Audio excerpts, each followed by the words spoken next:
Tara started in politics as a U.S. senatorial aide, later working with various local and state governments in Michigan and Mississippi.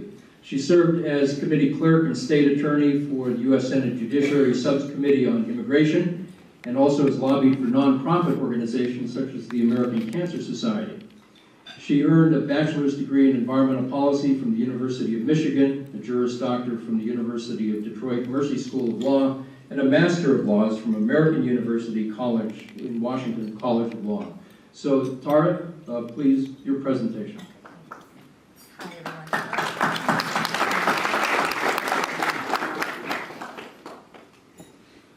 Hello? Can you hear me? Okay. No? Can I just talk? Can you hear me now? It'd be much better for me and for you, I think. First off, I want to say thank you for coming and having this. I really have to use it? Well, then somebody's really got to help me. Where's the main switch? It is working?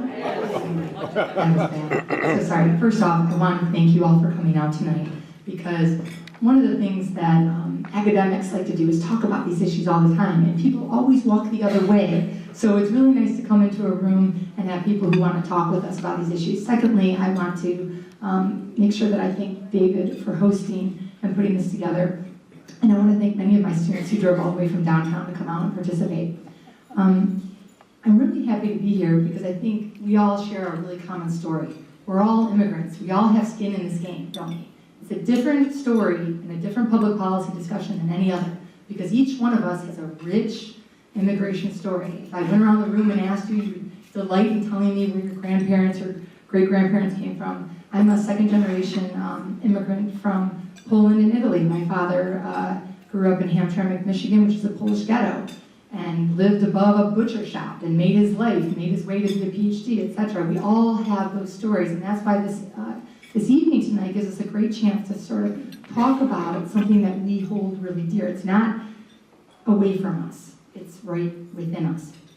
And it also has a very interesting impact compared to the perspective of population. We have roughly 313 million people in America.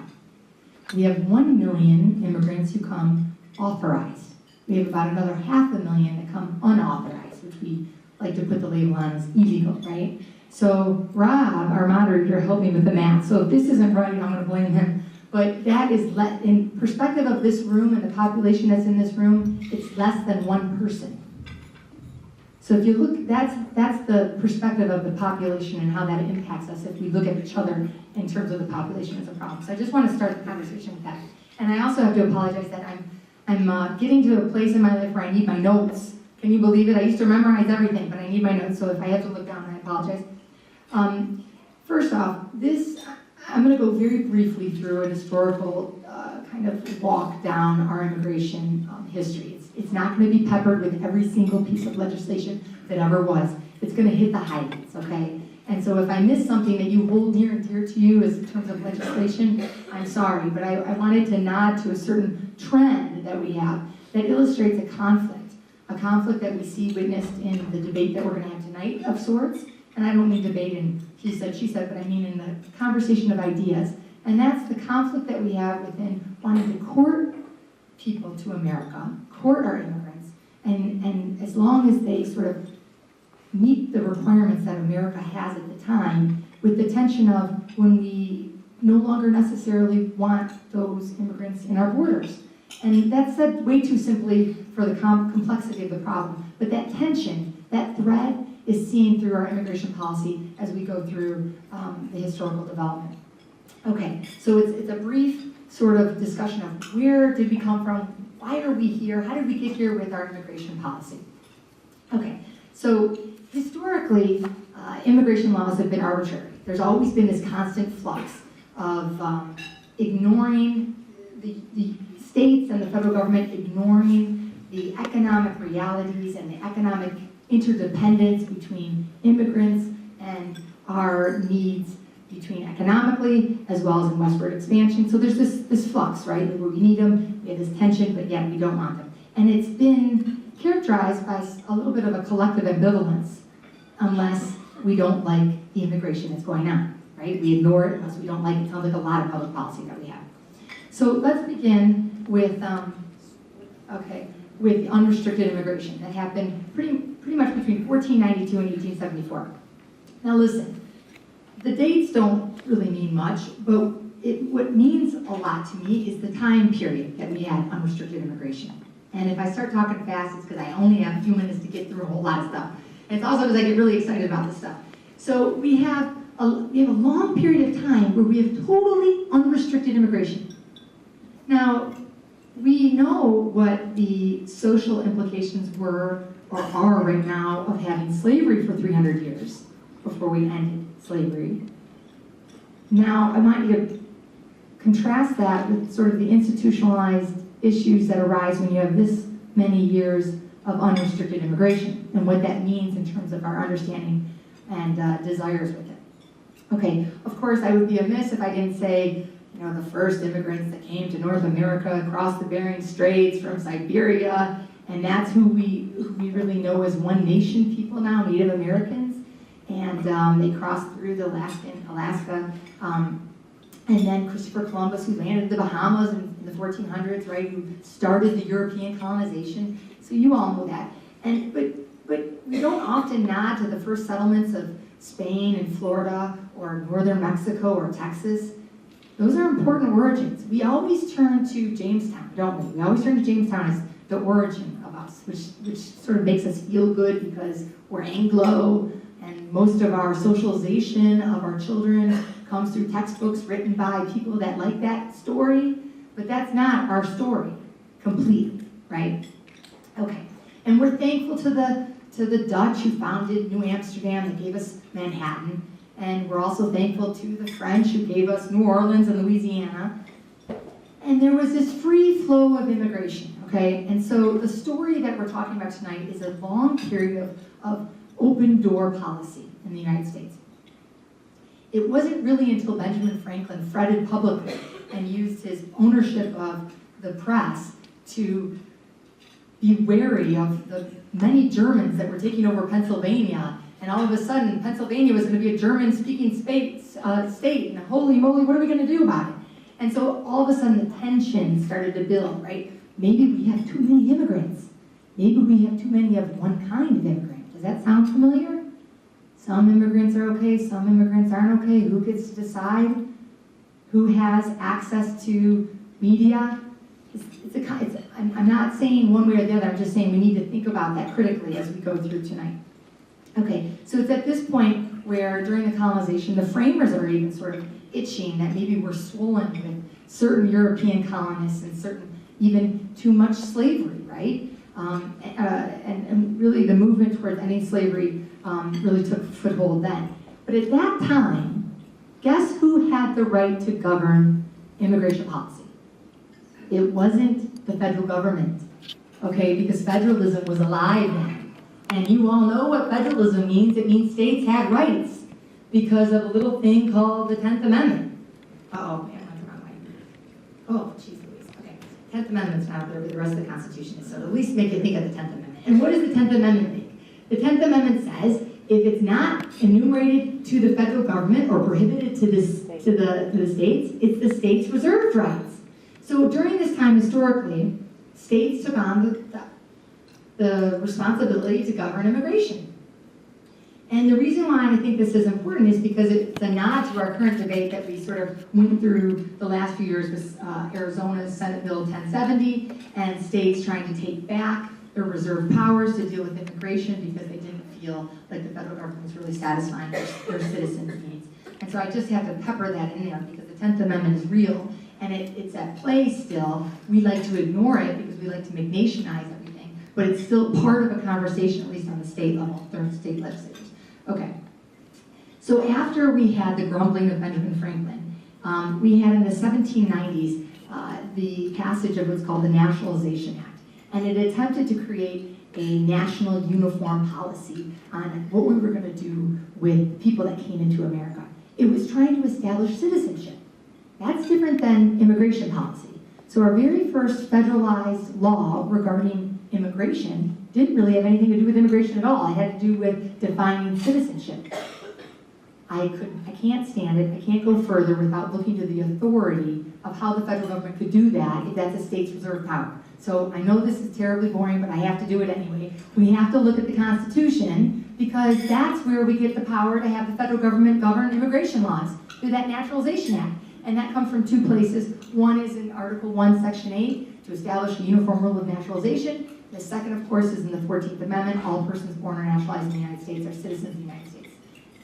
So there we go. We at least had a portion of that at the time that the Naturalization Act started to create a federal uniform policy on citizenship.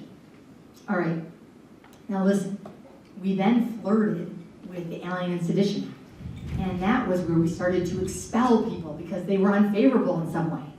We had this big laundry list of things that we were going to expel people for. They're unfavorable foreigners. Well, who decided what was unfavorable? What was unfavorable? What if you were one of those unfavorable people? There wasn't clear cut. There wasn't case law like that. And then what we saw was this, at the same time as that expulsion from the United States of unfavorable people, we at the same time saw the need for more and more immigrants because we were exercising manifest destiny.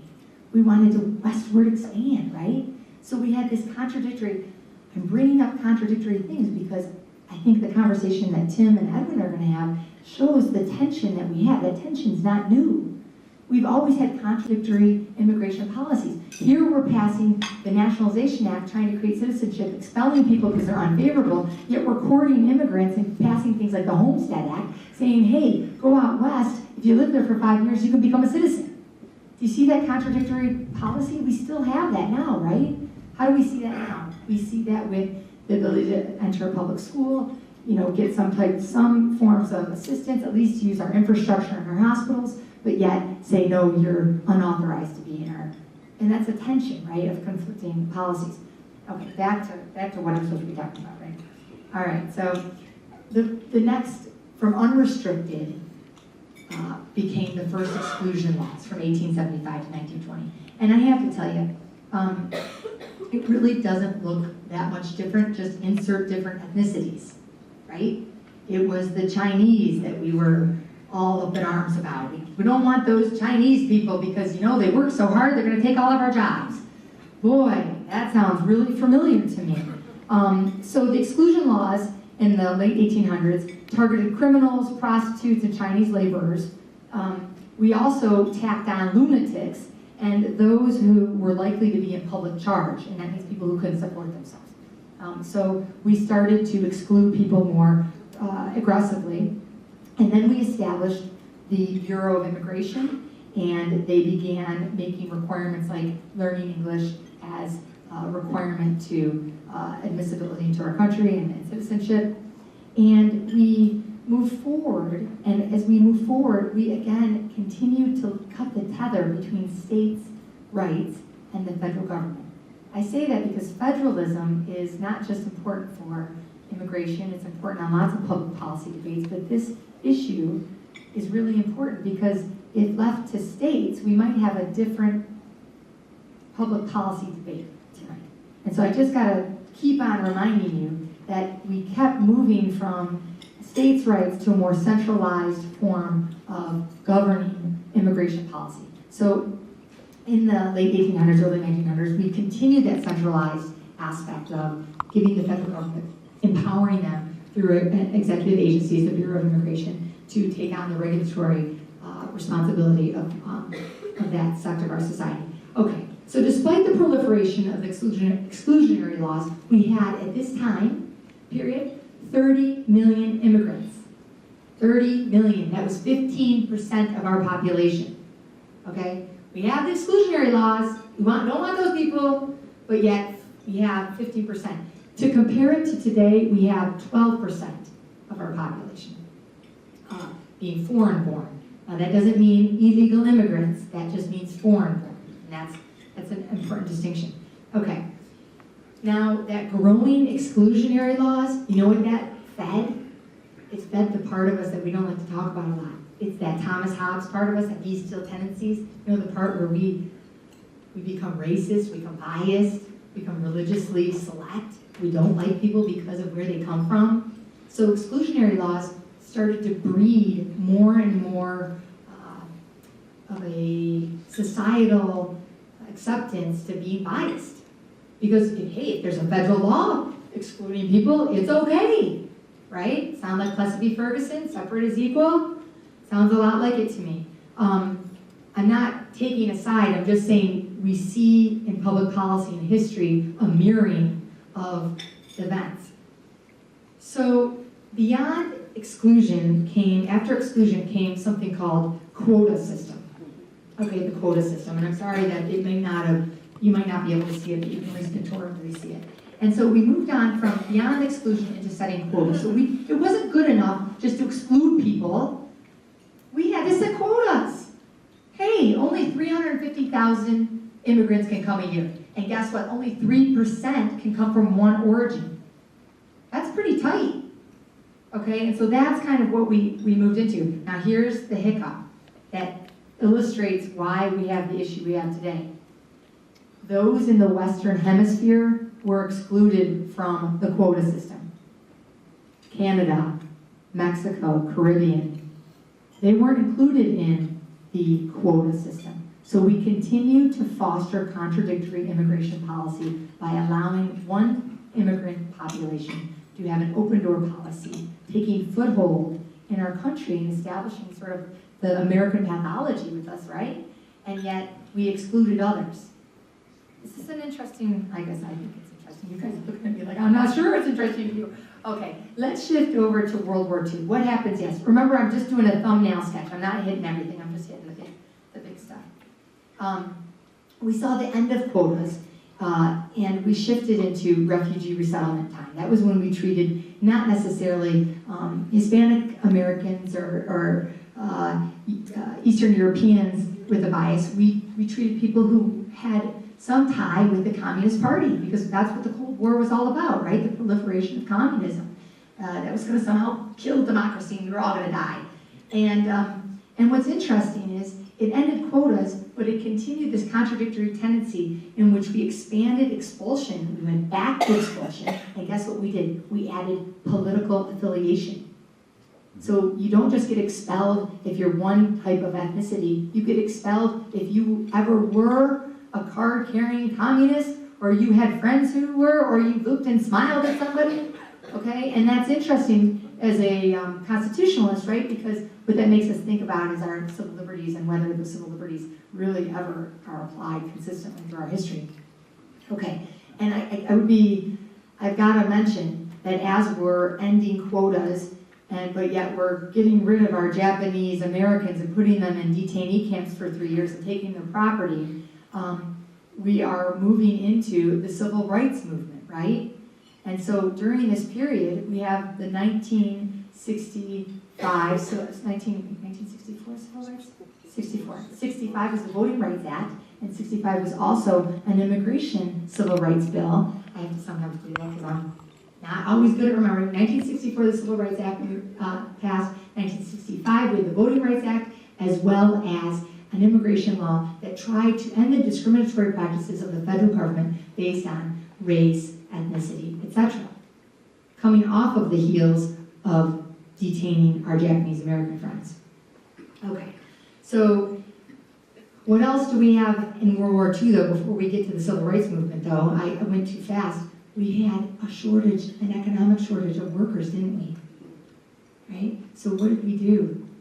It's an important conversation to happen before the Civil Rights Act.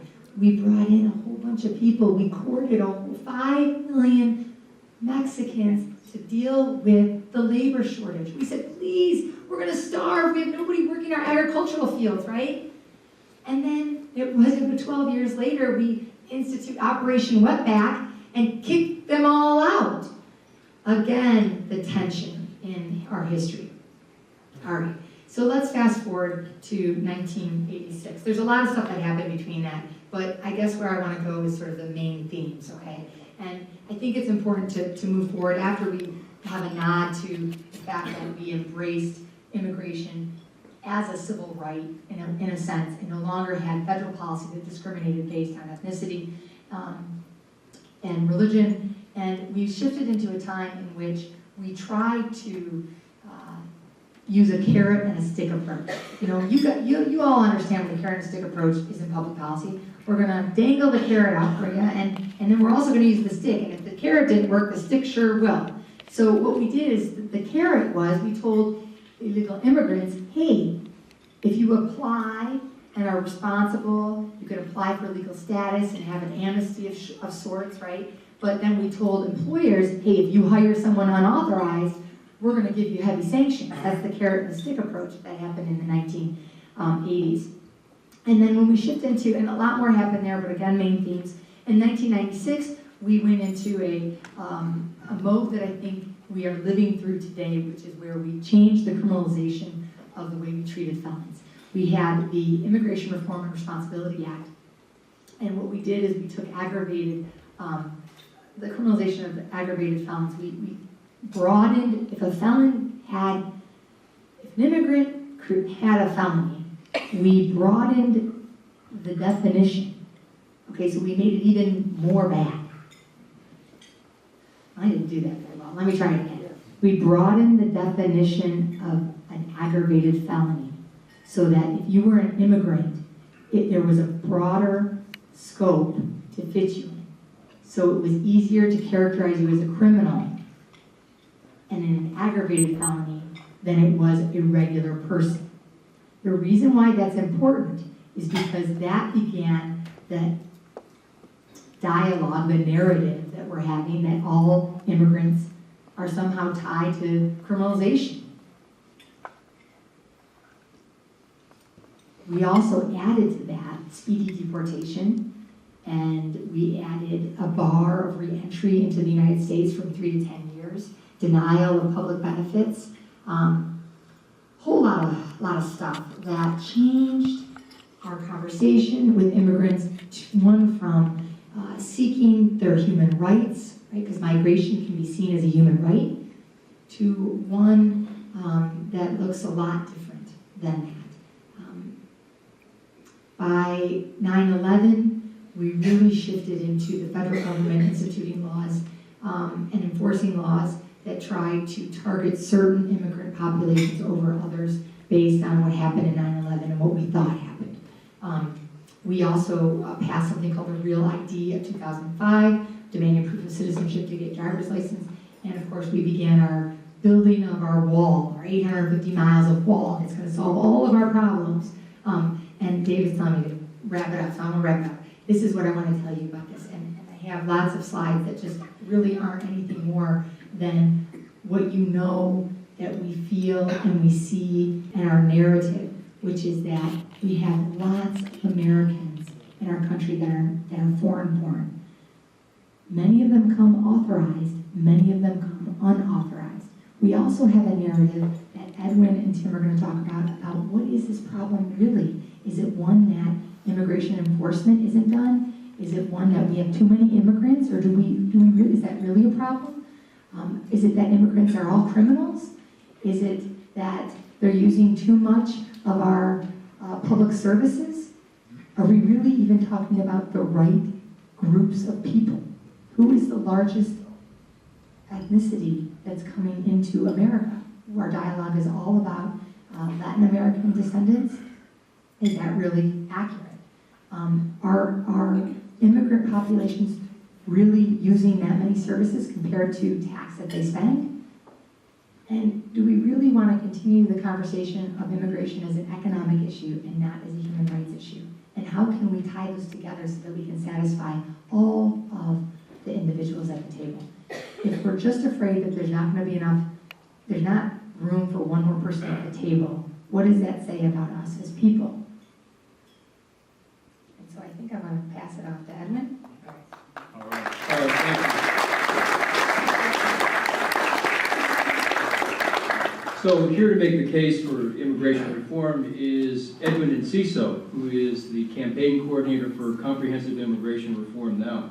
Edwin is part of the group, a Florida-based group that advocates for state and national immigration reform. As a former Florida director of Democracia, he coordinated engagement of Latino small business owners on a clean energy support pledge, undocumented workers on census participation, and tens of thousands of Latinos on voter registration and voting. As a state community organizer for the Florida Federation of Labor and the AFL-CIO, he helped found 10 county-level community networks in the model of Florida progressives to share concerns and collaborate. Edwin? Thank you so much, Rob. Thank you, David. Thank you also, of course, the Institute and the college for hosting this forum. I also appreciate my fellow panelists, Rob, for moderating this. Thank you. And most especially you for taking the time to be here. I think everything that's been great about our country comes from neighbors sitting together, listening to one another, sharing concerns, trying to figure out a way forward together.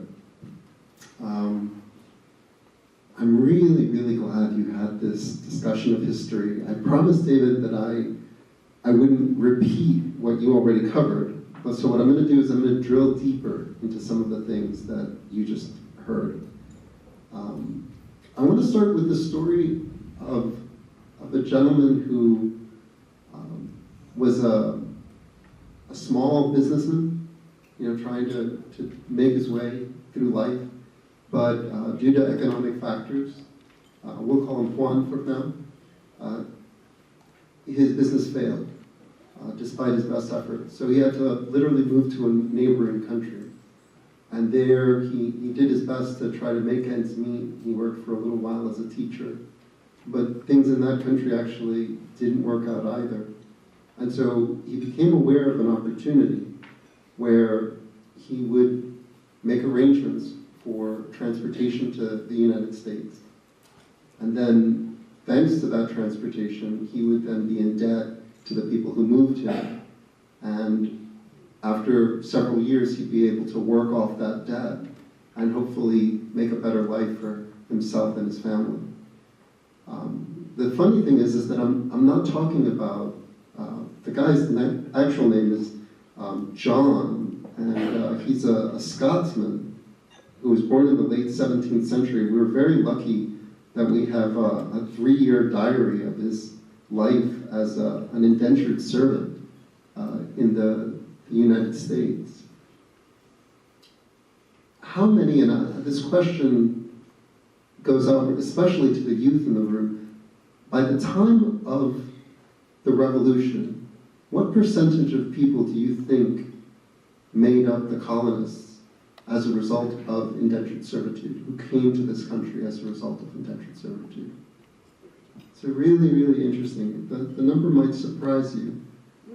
The estimates, according to a leading academic on this period, is anywhere from 1/2 to 2/3, which is astounding. So why did we have this program in place? Well, we already talked about the economic needs, right? You have the company that's trying to make sure that the settlements are an economic success. They've got a lot of money invested. You've got, of course, these nations that are investing a great deal in the colonization of the New World. And so everyone at that moment understands that a human being is one of the most productive forces that you could have the good fortune of coming by. But it's not easy, right, to bring them across the ocean. So we have these arrangements that get developed where if you're willing to put yourself in bondage for several years, you get a chance at then being a free person. And that was the deal. And on average, and this is kind of interesting because you'll hear the correlation to the length of the green card process, the average indentured servitude ran 3 to 5 years. And then you had some skills, you had a little bit of money that was given to you, and you could make it on your own if you wanted to. We talked a little bit about this period during the Revolution, which is really important, the Alien and Sedition period. Before that, you could become, for a short period after the Revolution, you could become an American citizen after 2 years of residency here, right? And then came this period through the Alien and Sedition Act. It went up to 14 years, and then it went back down to 5. Now this is really interesting because you've got to ask yourself, why bring it down to 5? I mean, why not keep it at a long 14-year process before you can become a citizen. I mean, that's certainly to the advantage of the people who are already here, right? And who are they anyway? I mean, why should they become equal to us? Why should we give them the right to vote? And the founders of this country were incredibly wise in the kind of society that they developed. Because it is the ownership of the society that comes through citizenship that makes sure that we, through the participatory governmental process, we have people who are fully vested in our country, right? And you get the most productive people when they feel that this country belongs as much to them. They're going to give as much to the building of the city, the infrastructure, really settling in, and doing their best to make this our collective success.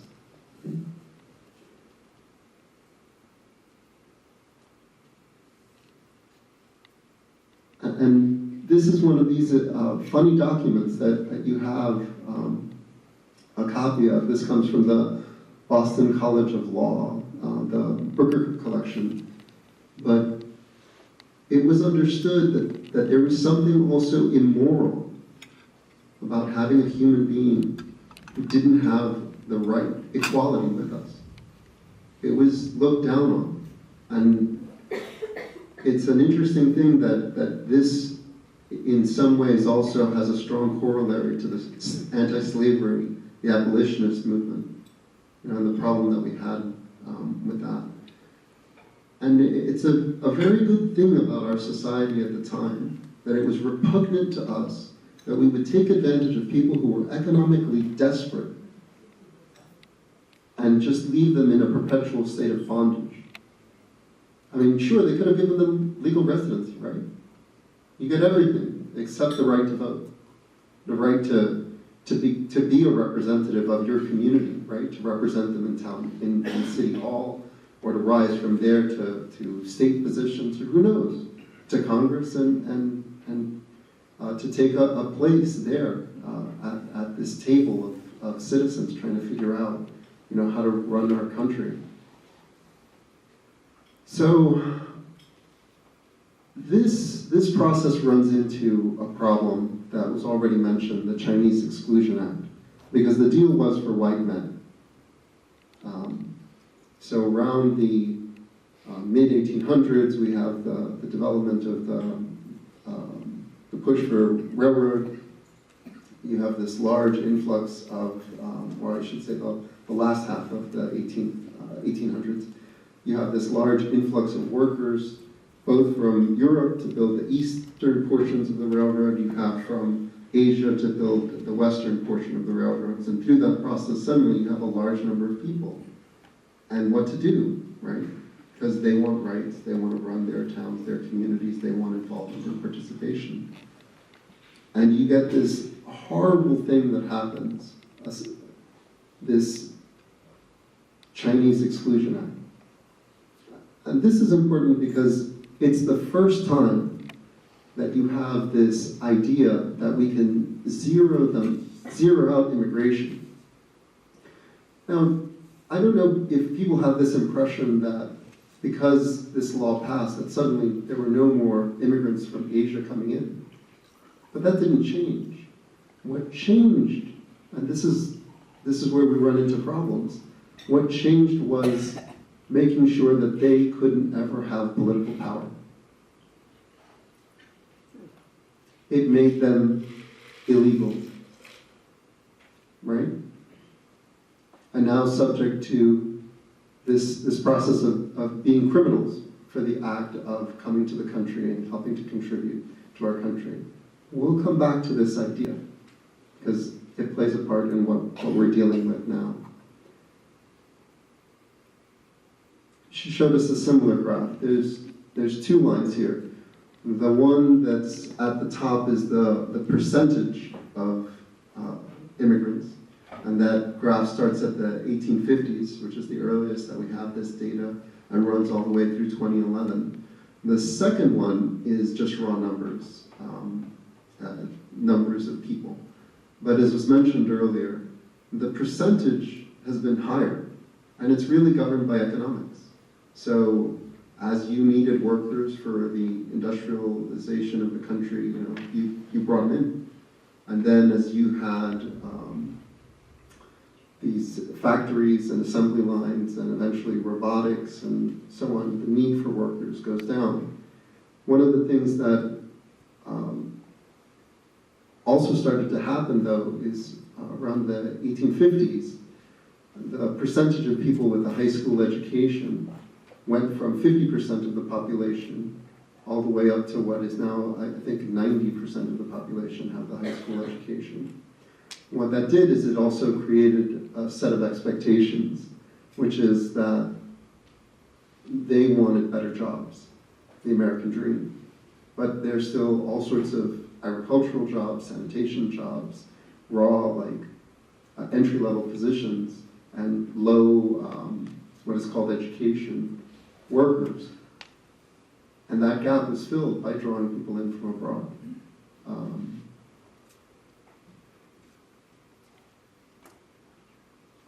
Here's where you get into the current, forgive me for the, where people start having a problem is that there's this reaction to this growing number of immigrants and what to do about them. There are costs, especially to schools and to the healthcare system, but there's tremendous, of course, benefits. So one of the proposals is, well, we're going to clamp down on security and we're going to enforce our laws. But the problem is that the laws are very arbitrary in nature. So, and there's also a problem with enforcement. So in 1999, we'll give you an example of this. We had a change in government, and it was a government that definitely spoke about being stronger when it came to enforcement of laws, of immigration laws. So let's see what happened. So from 1999 to 2003, the top line, the darker blue going down, is the cost in fines in tens of thousands. So we had, in 1999, $3.12 million in fines. That was distributed, and the second line, among 212 employers for employing undocumented workers. By 2003, that number had gone down to $212,000 in fines, and only 4 employers who were sanctioned for this. During that same time period, we went from having under 200,000 deportations to over 200,000 deportations. So when you look at something like this, you have to ask yourself, why the difference? And within a lot of immigrant communities, we know that the enforcement is coming after us, and we also notice that the employers don't have anywhere near the kind of prosecution or this enforcement of law. Well, what does that mean? And if you have a system like this, let me give you another way of thinking about it. Let's say you declare a war on drugs, right? And you find that in this war on drugs, the arrests for possession during a period of time go from under 200,000 to over 200,000. But the people who are making money off of dealing drugs, the arrests, and it's not even an arrest really, it's a fine against them, goes from 212 to 4, and then from 3.2 million to 212,000. And that's not a system that would seem to anyone to be broken. You have to call it what it is. And that's corrupt. And when you look then, and here's where it's almost insulting to our communities. When you look at the political donations of the people who are making money, right? If these same people who are profiting from drugs are then donating to political parties, who then were passing laws that were lax on enforcement against the people who were profiting from this, and very harsh against the users. And then there was another industry that was profiting from the incarceration of the users. I mean, anyone would be furious, and we are. You know, and you're seeing it in the political, like you see the protests, you hear about what's happening, and this is just beginning. This is the rise of political awareness within a community. I mean, it's also a good thing.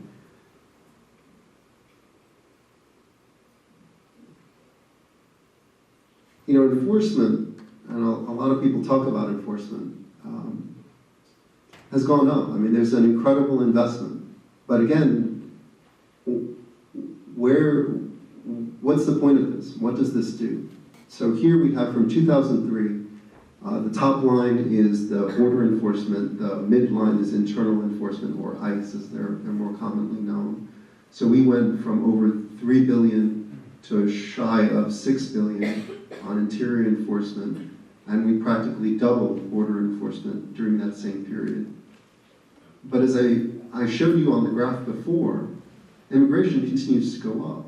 I mean, it didn't proportionally decline. What drew the decline most recently in immigration is simply economics. It's a slowing recession and the factors around that.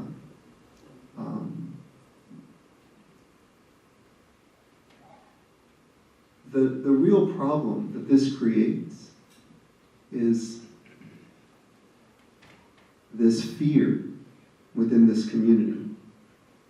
You know, and what we're dealing with is the separation in the hundreds of thousands of families.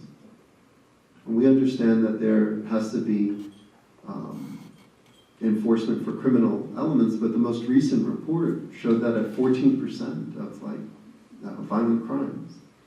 So if most of these other offenses are minor infractions, the kind of thing, then what's going on here? What does that do? And I'll tell you what it does.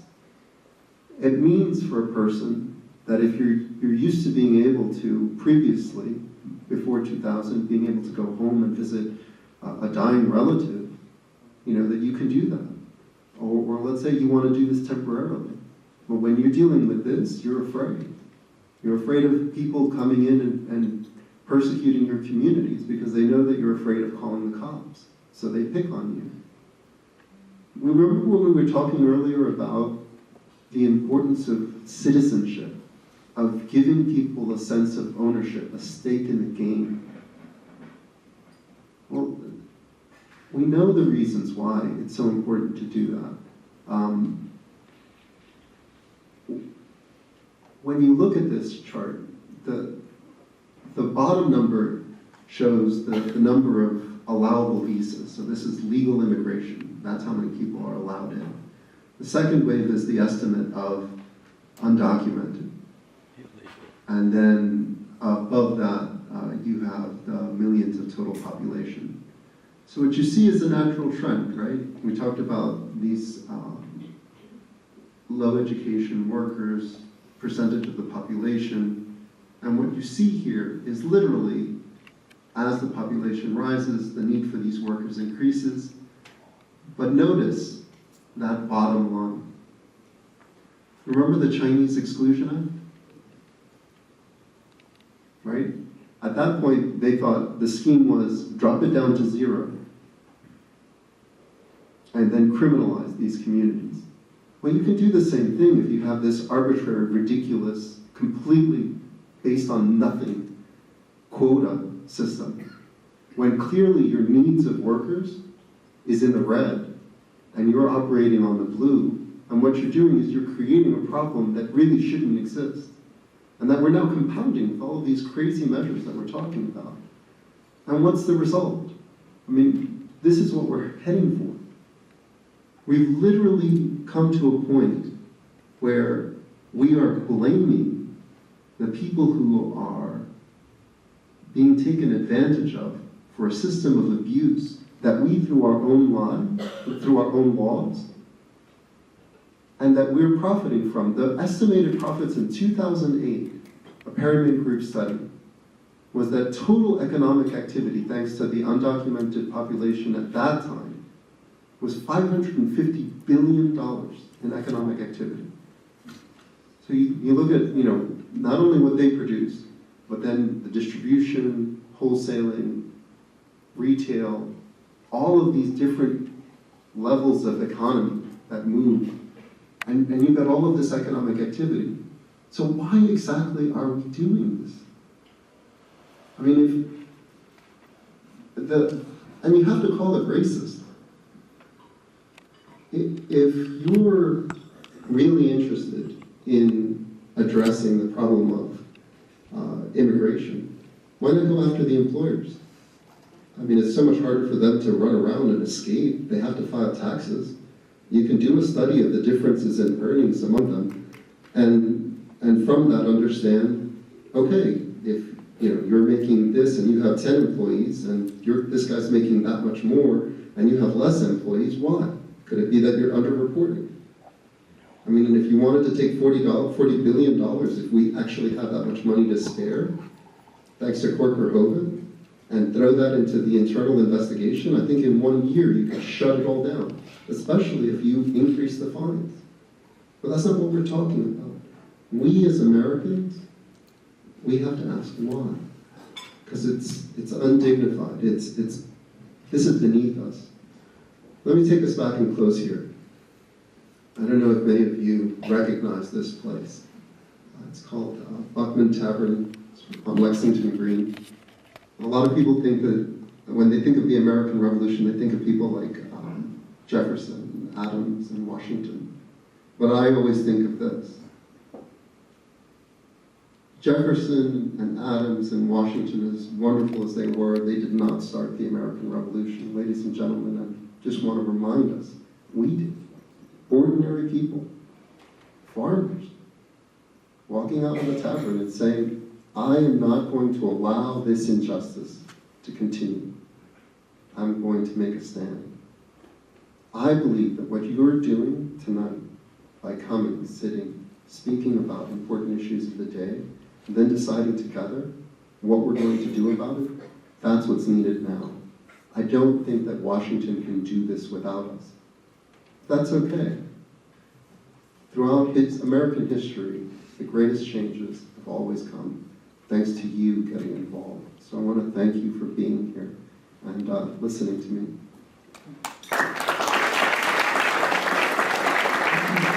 Edmund, thanks. And just by record, that was 21 minutes. So Tim, you're going to get 21 minutes. And let me introduce our next speaker.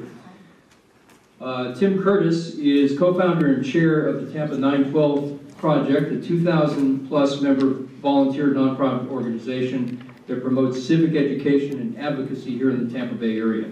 Tim holds a bachelor's degree in business administration from the University of South Florida and has been a successful small businessman in Tampa since 1999. He is a retired U.S. Marine Corps Chief Warrant Officer, and he has served as the chaplain of VFW Post 10140. He's also a member of the Tampa Bay Leadership Prayer Breakfast Committee and serves on the Tampa Bay Marine Corps Scholarship Foundation. Tim Curtis. Thank you very much. Thank you all for being here. I'm going to dispense with the thank you everyone. It's great to see you all here. Really important that we have this discussion, so I'm just going to get straight to it. First and foremost, we have to have this discussion from the perspective of, Edwin raises a great question. Why? Why the immigration? Why is that happening? I'll tell you why, and this is where I'd like to begin the discussion. Because America is an exceptional nation. And America is an exceptional country. It is the very reason why people want to come here. If not, we don't have an immigration problem. And I was making a couple notes, and I was actually going to leave this part out, but I'm not going to because it has to be addressed. I absolutely, categorically, unabashedly reject the idea that somehow, if I expect our laws to be enforced, that makes me a racist. We can't have an honest-to-goodness discussion if we start with name-calling. And what happens is, we don't know each other. You see, we do life on the basis of relationship. Edwin referred to we several times. He's talking about his community. You know what? That's my community too. It's not solely owned by La Raza. Okay? If you all knew a little bit about my family history, the makeup, and that sort, you might have an appreciation why I find it very offensive that someone, not Edwin, I don't think that that was directed at me, but it was said in general. But when I have this discussion, that we immediately go to, well, you're a racist. And it makes me smile because I know that that's a comment made out of complete ignorance. If they knew anything about me, knew anything about my family, they would know that that's simply not the case. People come to this nation because we're an exceptional country, because we provide the best opportunity for freedom and for economic prosperity. That's why folks come here. That and nothing else. And I don't care how they get here. That's why they come. And I understand that we have a very, very spotted history. We're a great nation, but we've done some dumb things in the past, haven't we? Yes. I mean, we had some really, really stupid laws. And I'm only learning more and more about them every day. I'm thankful that I have the opportunity to interact with folks. The information that Professor Newsom showed, great. That Edwin shared, fabulous. Gotta tell you, I've only recently come into more information about another great American who said that in spite of his position in this country in 1865, well, actually 1865 his position was a bit different, but as a very young man, Frederick Douglass said that there is no greater nation on earth than this one. Now, I admit to knowing very, very little about Frederick Douglass. I'm not going to ask for a show of hands. Young folks, go do some research on Frederick Douglass. Here's a man who understood, appreciated, lived through, and succeeded on top of slavery. Frederick Douglass, as an 8-year-old boy, didn't even have a pair of shoes. Frederick Douglass went on to be advisor to 5 consecutive presidents. Did I mention that Frederick Douglass was black?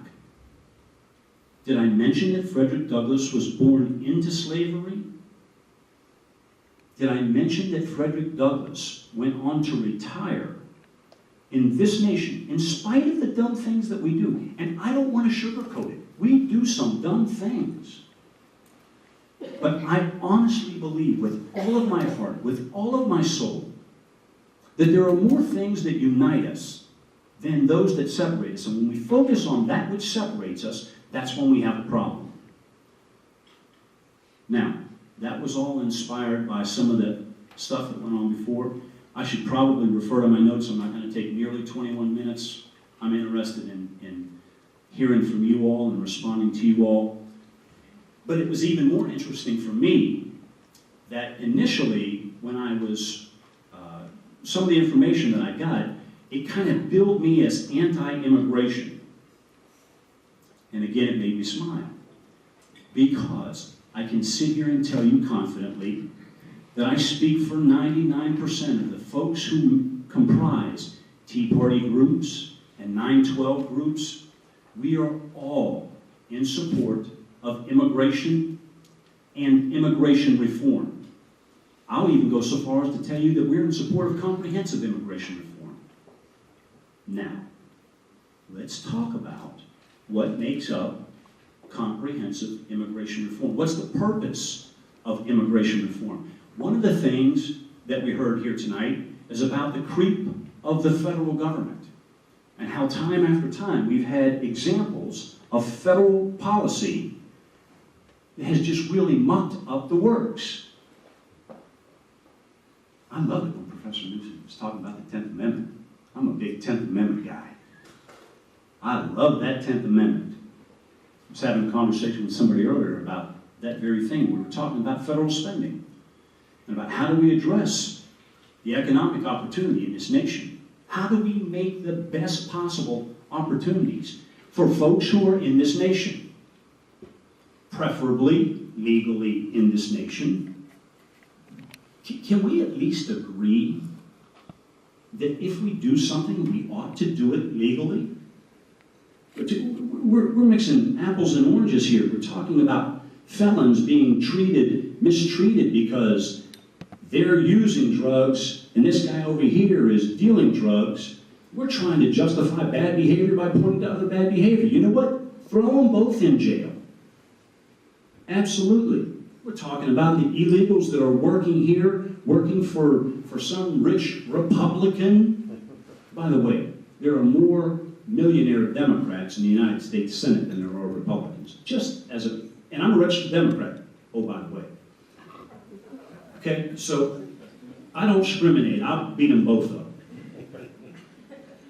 But, yes, if that employer is hiring someone and paying them under the table or paying them less than what they ought to be paid according to the law, then I say, fine them. And if it gets to the point where they have to be shut down, well, let me ask you something. If I close my business, it's not just me that loses. We talked about the trickle effect.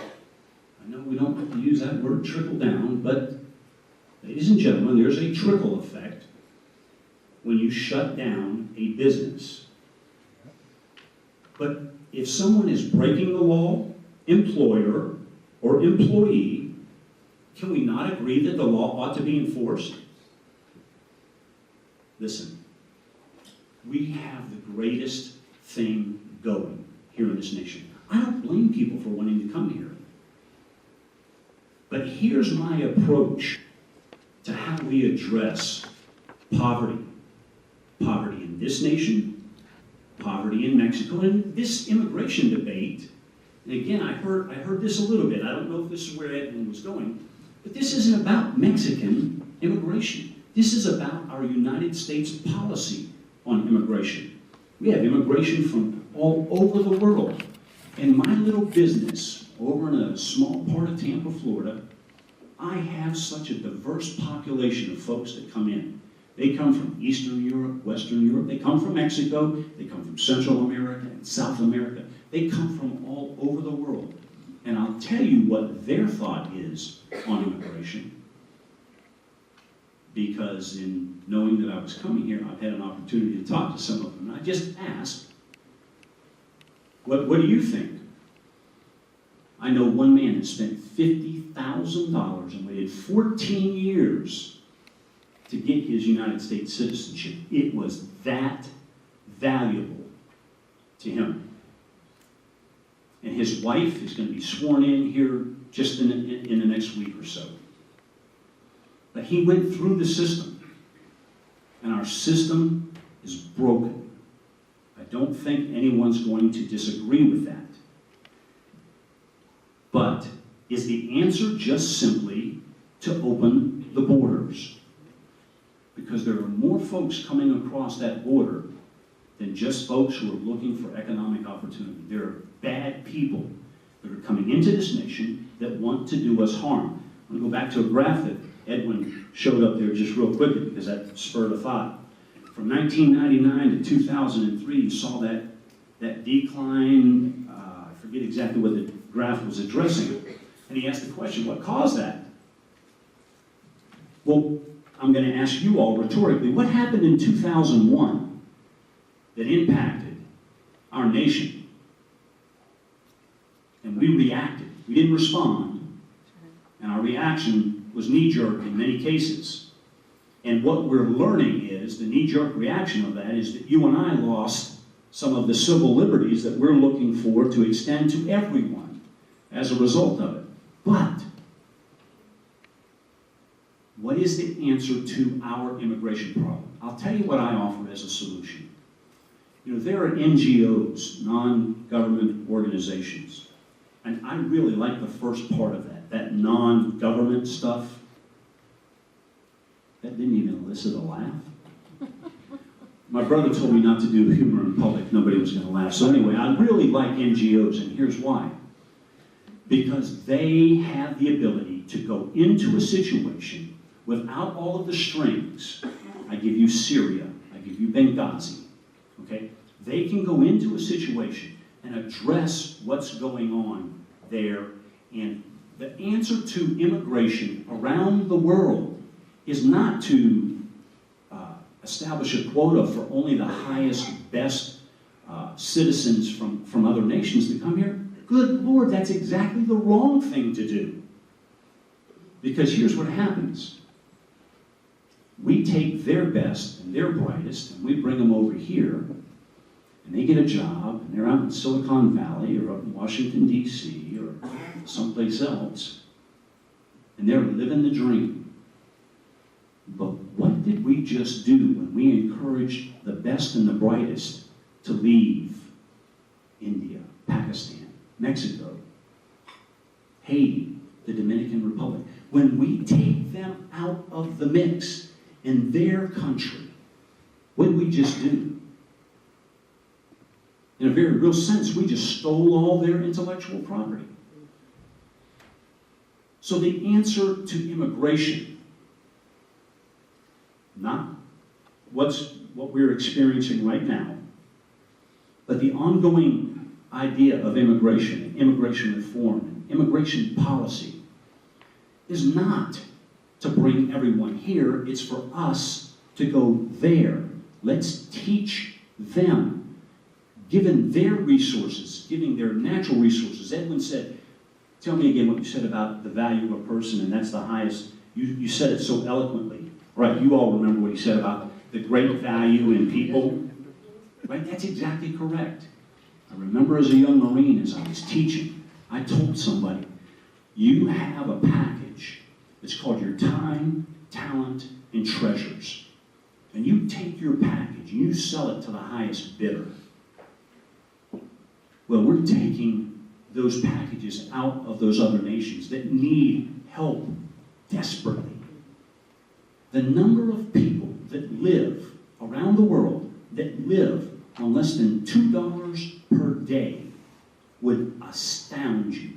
Of the 7 billion in the world, it's 85–90% of the world lives on $2 a day. So what do we do about that? Here's what we do. We export. There's nothing wrong with us going there.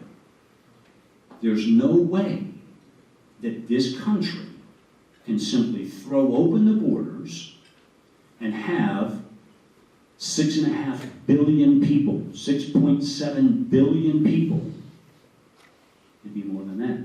It'd be 6.97.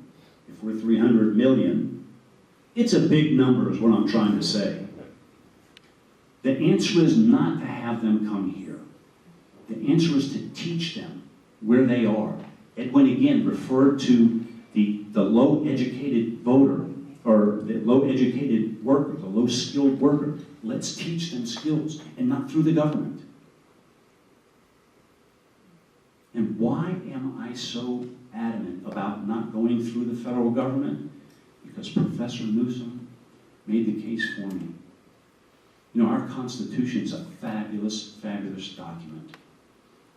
Adams, Jefferson, James, the rest of those guys, Franklin, they were brilliant men. And actually, they were ordinary people who went on to do extraordinary things.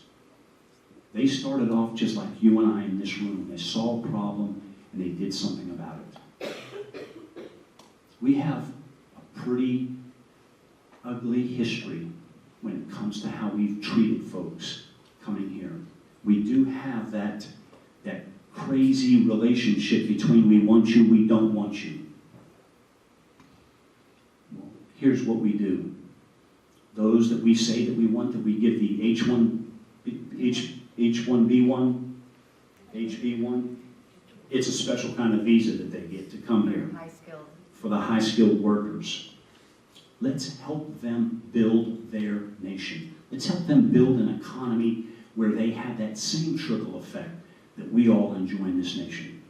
Ladies and gentlemen, we have an immigration problem. Yes, we do. There are a lot of people who are in this nation and they're here illegally. You can sugarcoat it if you want to, but it's illegal. Currently, it's illegal. If you want to change the law, then you do what Edwin and I were talking about earlier. You get your neighbors up out of their living room, off their couches, and you bring them out and you get them involved. I saw some of them out in front this evening. It's great. I love it. But in the meantime, we are either a nation of laws or we are not. If we need to change the laws, let's change the laws. Thank you so much for you all being here. Look forward to your questions.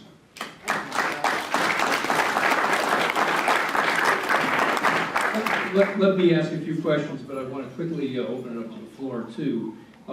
Since Washington is debating SB 744, I want to go to Edwin first.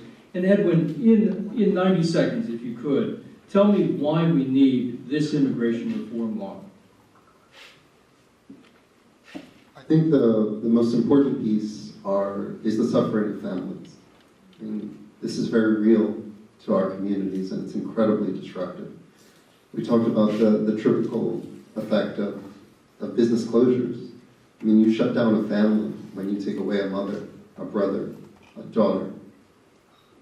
And so from a human perspective, it's really hard to explain what 400,000 people getting swooped up and removed from our communities, what that's like. But it is an astonishing number, and it doesn't really put a dent in the problem because it's easily replaced. It's sort of like thinking that we can solve the drug war by building a fence. I mean, everyone knows it's a product.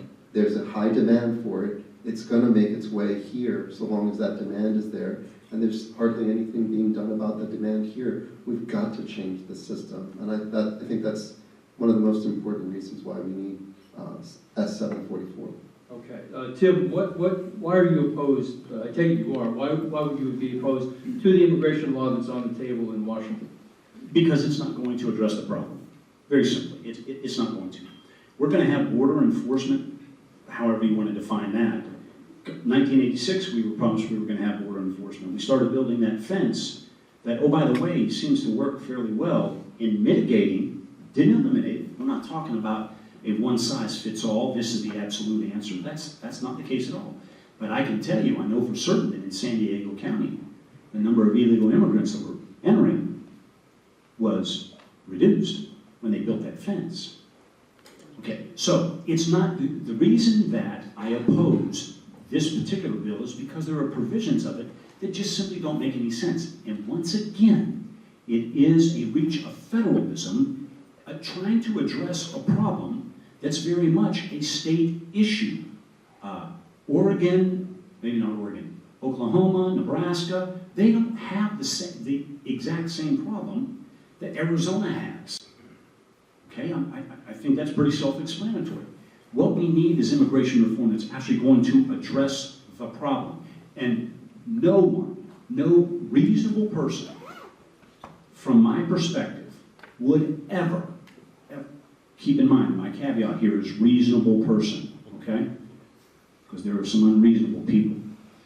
But no reasonable person would ever say that we're going to round up 10, 20, 11, 30, whatever the number is today, the number that we're told are illegal. No one's talking about scooping them up and taking them out.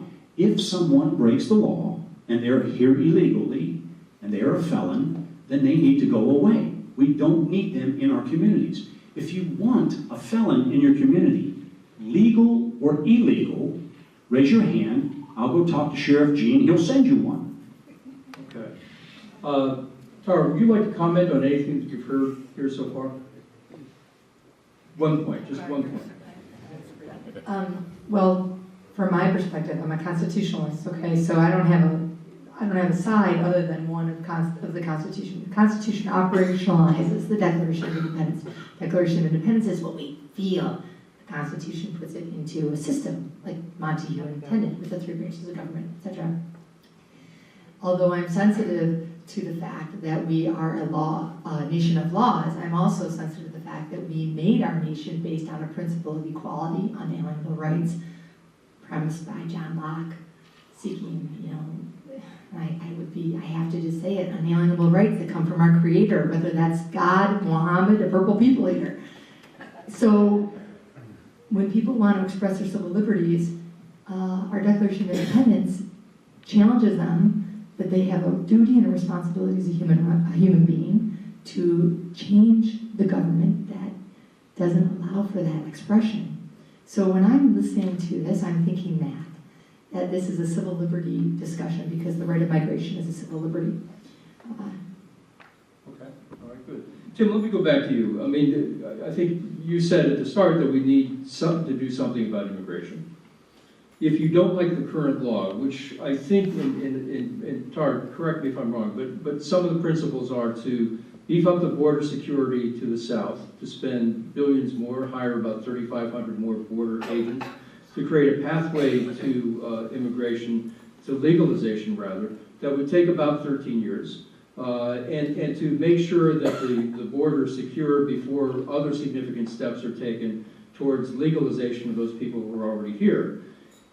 And Tara, are there one more point, what other big points am I missing? Is it up here? Yeah, it is. It's up there, but I think what we're not addressing isn't up there. It's in the slide that says the more money we put towards enforcement isn't affecting the amount of illegal immigration. Justice Brandeis from the U.S. Supreme Court said, wherever it's like immigration and money and politics is like water, it always finds a way. I think Edwin, makes his point, which is S404 doesn't address the fact that no matter how much we continue to put money towards enforcement, we're not directly affecting the outcome. So when you evaluate public policy, you're looking at the outcome. What do you want to have happen? You want to decrease illegal immigration? Well, if we know that we historically aren't decreasing illegal immigration with putting more money on the border, maybe we should do something different. But let me go back to Tim. Tim, why is the current legislation that's on the table not tough enough? You said at one point, there's no way that we can throw open the borders, implying that I think this legislation would open the borders. Is that what you were implying? And why isn't this legislation tough enough? Okay, no, this law doesn't necessarily throw open the borders, but I'll tell you, in 1986, we granted amnesty, okay? Across the board, everybody that's here, you're good. Had a huge influx of people that all of a sudden showed up, okay? If, in fact, we're going to begin border security, begin beefing up the border, complete a portion of the fence, if we're going to begin doing that, and this becomes the law, if our illegal immigration population, and listen, I don't like necessarily calling someone, I'm not talking about a person, I'm talking about a population. And again, I go back to, we're either a nation of laws or we're not, so they're here illegally, that makes them illegal immigrants, okay? So if we do this, and over the next 13 years, if today our population, if the number on that population is 30 million, in 13 years it'll be 90 million, I promise you. Because that's exactly what happened in 1986. So here's what we do. I want to make sure that folks who would otherwise come here for economic opportunity have the same economic opportunity right where they are. If we're going to spend billions and billions of dollars, then why don't we do it there, have them grow their own economy wherever they might be. Not just in Mexico, but wherever it might be. But here's my biggest point. And I'll ask you all rhetorically. How many of you all trust John Boehner to do the right thing? Huh? And I bet you there's an equal number of you who, if I said, how many of you trust Barack Obama to do the right thing? I do. Oh, good for you. I don't. Yeah, and again, I think that there'll be an equal number who don't. The bottom line is, I don't trust Washington to do what's right. I don't trust John Boehner or Eric Cantor. I don't trust Joe Biden. I don't want him telling my wife to go out on the back porch and fire off a shotgun when somebody's coming in the house with a gun. That's not the right answer. Okay? I don't trust Washington to do the right thing. I trust much more so the folks in Louisiana, and Texas, and Oregon, and Nebraska to do what is right to operate under the auspices of the United States Constitution. That's what they're supposed to do. That's what the 10th Amendment says. That's what I'd like to see done. Okay, Edwin, how would you respond to that? So I have a couple of. I think I turned mine off. Okay, thank you. We have this wonderful system of government, and I think that there are times when you also see the value of the federal government. So recently, some of the states passed laws that were similar to the Arizona law, and they end up hurting their agricultural sector and being desperate for workers because they didn't think things through very well. And so it's imperfect. There has been a lot of good thinking that has gone into this bill. We've had, for example, all the enforcement measurements from 2006, 2007, 2010. All of those enforcement guidelines, those targets, have been met and exceeded. And Obama has been very, very strong about pushing for that. But the challenge that we really end up with is, what do we do with this population? We already talked previously about what happens in our country when you have a large population that doesn't have equality, that doesn't have ownership, a full stake in the game. Finally, I'd say, and I think we might be able to agree here, one of the challenges that helps us get to a point where we can resolve our issues is acknowledging responsibility for when we make a mistake. I think part of our country, part of what we need to move forward is to acknowledge that the current system, however it was done, was a bad thing, and that we have some responsibility for this mess. And now we've got to figure out together, how do we fix and address this problem? And yes, I agree with you. I want the E-Verify system. I think that it's important that we have a national registry so that we can establish who is here and who has the right to work. And I think if we can work together to first acknowledge, just like with prohibition, stupid law, it criminalized and created all of these problems. What are you going to do? Because these people broke the law, you're going to treat them as felons forever, even after we realized, boy, that was a stupid amendment. We need to fix this and then decriminalize this and establish a new system by which we can deal with a commodity that people have a demand for. People have a demand for this commodity. Let's figure out a smart way to deal with it. We'll start taking some questions from the floor. I have a bunch of questions, but David's going to walk around, I think. So you first, sir. And if you could, keep your questions at 45 seconds, and panelists, if you could keep your answers to a minute. My question is very short and sweet. You have a leak in your house.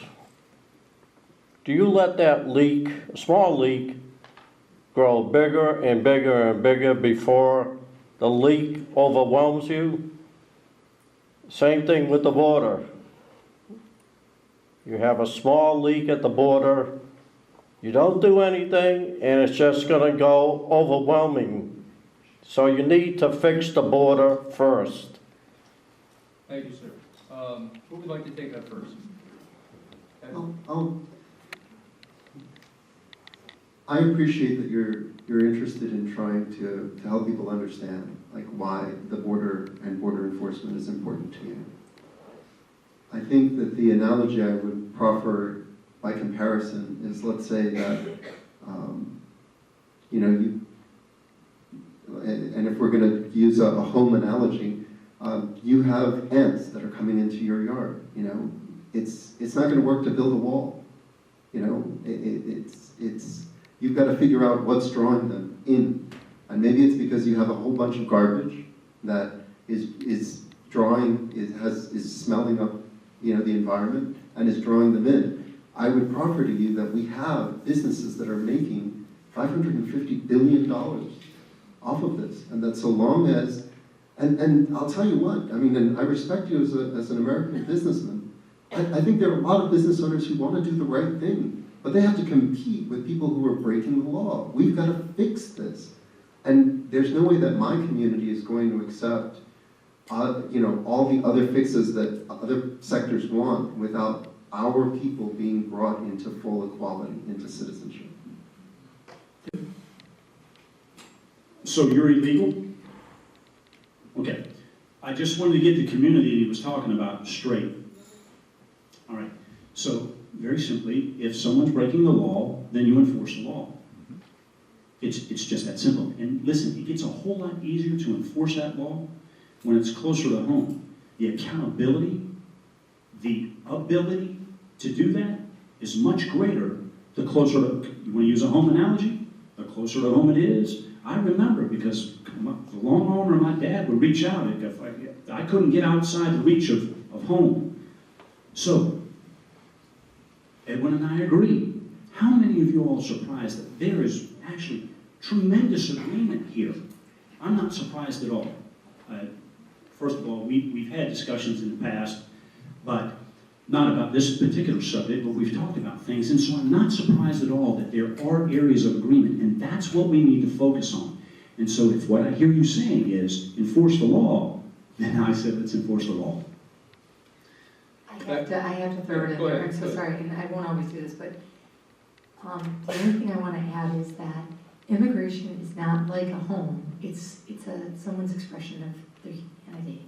That is why we have to decide whether this is an economic or a human rights issue, and it's both. And so you can't really pull those apart, they're like this. So we're not just talking about the economic cost, we're talking about the human cost. Okay, in the back, sir. Hi, first I wanted to state that according to a Pew Research study, the border has a net zero crossing right now, maybe lower than zero. I think we should just throw that out there first. 30 billion was offered for border security and it was raised to 46 billion to appease the Republicans in Washington who are calling for it. So when we talk about the border, like this is about the border, it's not about the border because actually most people that are here illegally come here on visas and overstay their visas. They're not walking across the border. Absolutely. So we need to just talk about reality first. And then like Edwin talked about prohibition, what's legal and what's not legal is not black and white. There's a time when it would have been illegal for me to go into certain places and sit down. Sir, I just want to say, remember our 45-second rule. Oh, okay? sorry. That's okay. I just want to say it's not black and white, and I agree with changing the laws, but if the law is wrong, we need to stand up and say it's wrong in the connotation with saying it's a law. Okay. You want to respond to any of that? I've got a question based somewhat on that, and that is, Tara, you grew up not too far from Canada, as did I, but I was born in the U.S. I knew people growing up who had overstayed their visas from Canada. In this current version of immigration reform, the proposed immigration reform, all the security goes on the southern border. I haven't read anything that indicates there's security on the northern border. Yet, just today, I met somebody who is from Canada, who cleans houses here, and she works on cash, but she's not here legally. I just wondered, how big of an issue is immigration from countries other than Mexico? How much is illegal immigration is there from countries other than Mexico? Well, I had a chart, and don't try and find it because it'll be deep in there, but we actually, it's quite influential. We saw one that from Southern Asian countries, we see a lot of immigration. Of course, we see a lot of influx, especially in Detroit with the Arab countries. It's the largest grouping community of Arab Americans. But it's interesting that you bring that up because I was reminded as we celebrated the memory of those that we lost on 9/11. When I served for a Chamber of Commerce in Detroit at the time, we were in DC advocating for increased border security because I don't know if you all remember 9/11, there was an individual that potentially crossed at the northern borders. It's a huge issue, but we also have to remember that when we passed NAFTA, we exported a lot of our manufacturing jobs, and in more industrialized states, not like Florida, we have just-in-time delivery. And so what happens is, especially in the Canadian borders, we don't like to have heavy immigration because it slows our just-in-time deliveries. So a lot of the times you'll see northern representatives sort of turn their head on not wanting to fight for earmarks because it'll affect that kind of commerce. Edwin, what would you say, and Kim, I want to give you a chance too, but Edwin, what would you say, are we over-concerned about the southern border?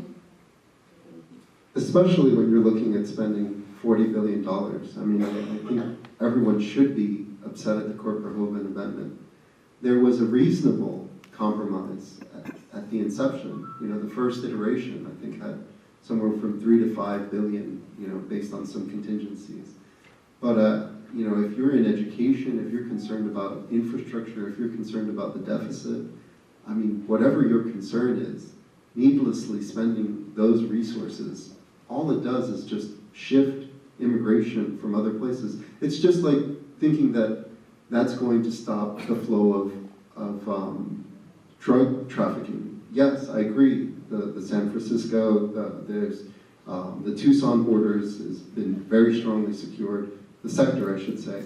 But all that's really happening is it's moving around. Just like the drugs will move around. It's going to move around. And I'm not saying that we shouldn't then care, but just like we have to have a smarter drug policy in this country, we need a smarter immigration policy in this country.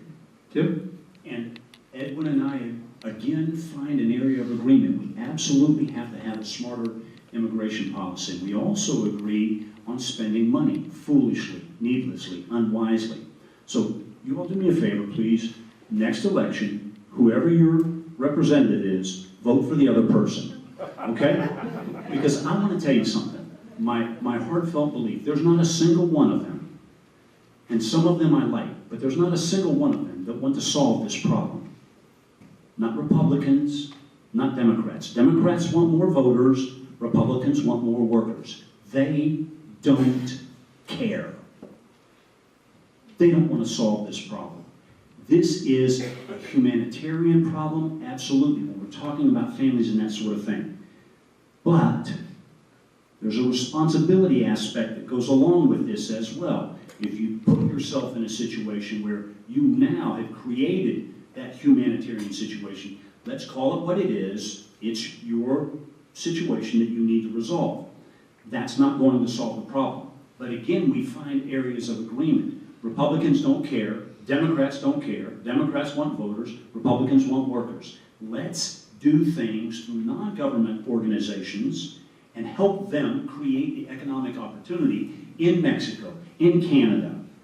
And I'll just stop right there. Okay, we've got questions here, sir? Thank you. Mr. Curtis, I appreciate your thought that, your notion that we have made mistakes in the past. And we have. We passed a constitutional amendment, a prohibition, which is pretty dumb. And we changed it. We realized we made a mistake. Our current immigration law, I suggest, is a mistake. We have lots of things that are wrong in it, and we need to change it. I'm not saying that we need to have a revolution about it, but we need to change it. We have a law, for instance, that treats children that have been brought into the United States the same way as their adult parents. And these are children that we have educated, children that are part of our culture, part of our country. They intermarry, they sound like us, many of them don't even speak Spanish, yet we're closing the door on their future. Now, does that make sense? And under any circumstances, doesn't make sense from a humanitarian perspective, moral perspective, and it doesn't make sense from our own perspective. Okay, sir, we've got that 45-second rule in place. Tim, do you want to take it? Sure, absolutely. Okay, it doesn't make sense, it doesn't make sense, it doesn't make sense, that makes sense. Again, next election, please make sure that you vote for the other person, because whoever's sitting in that seat right now is responsible for the situation that we have right now. Okay? They don't care. Now, I said, and I believe that we need immigration reform. We need immigration policy reform. We need to be able to deal with who's coming in and who's going out. And as the young man in the back rightly pointed out, a good portion of, nearly 50% of the folks who are in this nation illegally,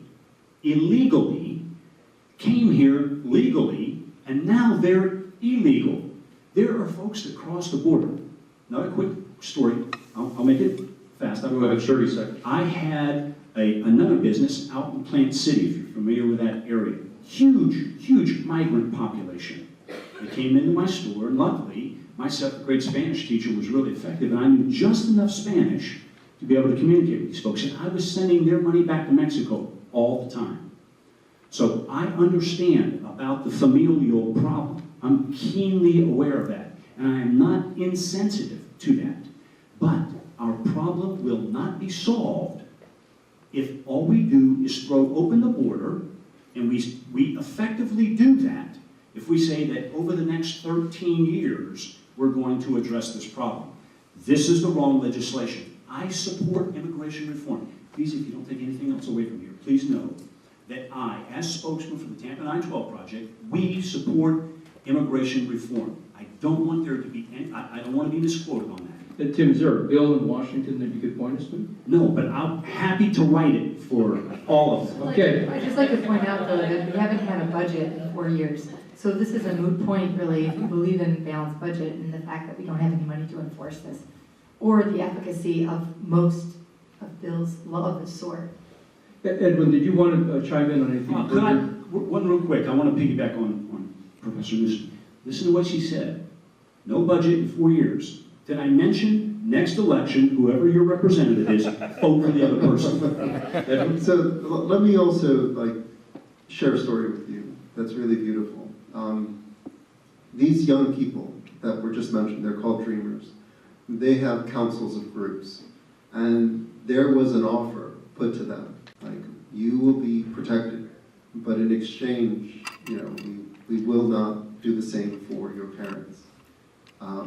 And they deliberated, and for the same reasons we've discussed today, the importance of citizenship, the importance of it to our democracy, and of course, the love of their families, their mothers, brothers, sisters.